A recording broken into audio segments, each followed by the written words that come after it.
नमस्कार। आज हम एक ऐसी आदिवासी आंदोलन की कहानी में उतरेंगे जिसने अपनी लड़ाई हथियारों से नहीं बल्कि अपनी संस्कृति और आत्मा को शुद्ध करके लड़ी। ये कहानी है 1931 के हो जनजाति के हरि बाबा आंदोलन की।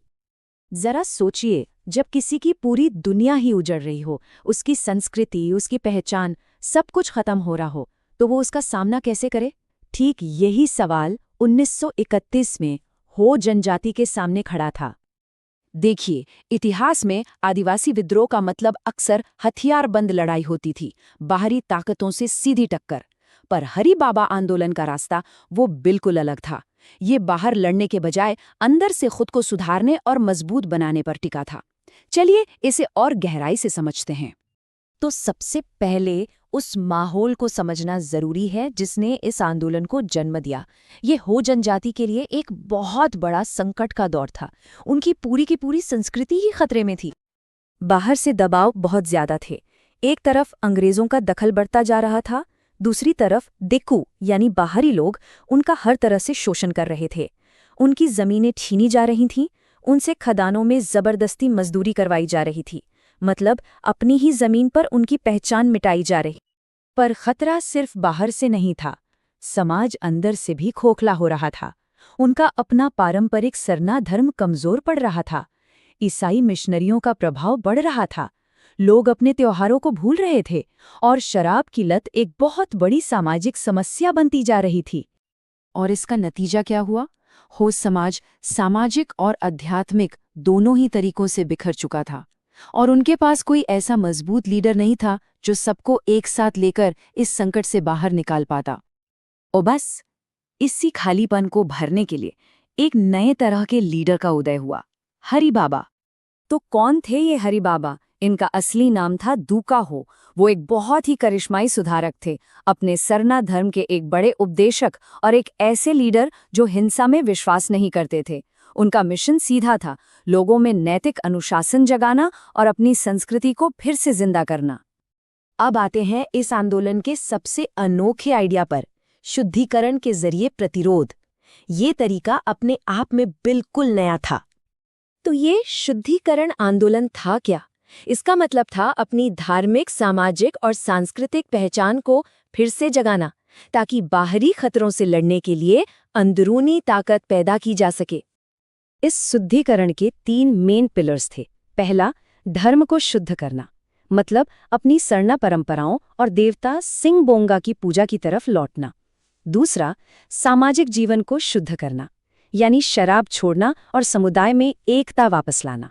और तीसरा, अपनी सांस्कृतिक पहचान को शुद्ध करना, अपने रीति रिवाज, अपनी भाषा, अपने पहनावे को फिर से अपनाना। और इन सब का आखिरी मकसद एक ही था, हो जनजाति को इतना संगठित कर देना कि उन्हें बाहरी अत्याचारों से बचाया जा सके। असल में ये खुद को सुधारना ही अपने अस्तित्व को बचाने की लड़ाई का एक तरीका था। अब कहानी में एक और बहुत ही दिलचस्प पहलू आता है, इस आंदोलन का गांधीवादी विचारों से कनेक्शन। इतिहासकार इस आंदोलन को सिंहभूम में गांधीवादी आदिवासीवाद तक कहते हैं। ये एक लाइन ही इस आंदोलन की अनोखी सोच को बयां कर देती है।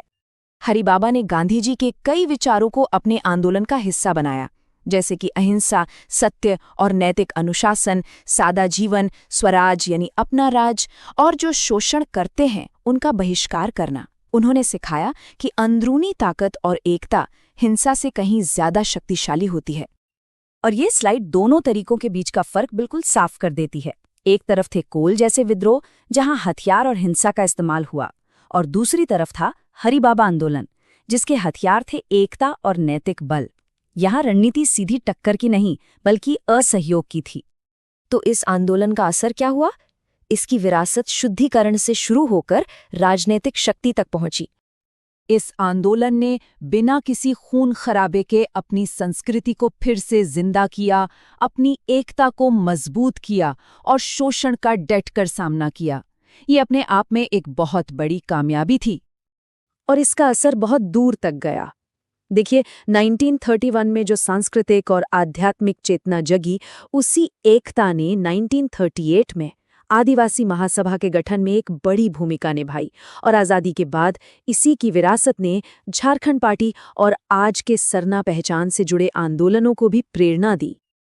अगर संक्षेप में कहें तो इस आंदोलन ने हो भाषा और रीति रिवाजों को बचाया, एक मजबूत आदिवासी चेतना को जन्म दिया, झारखंड राज्य आंदोलन की नींव रखी और सरना पहचान की राजनीति को मजबूत किया।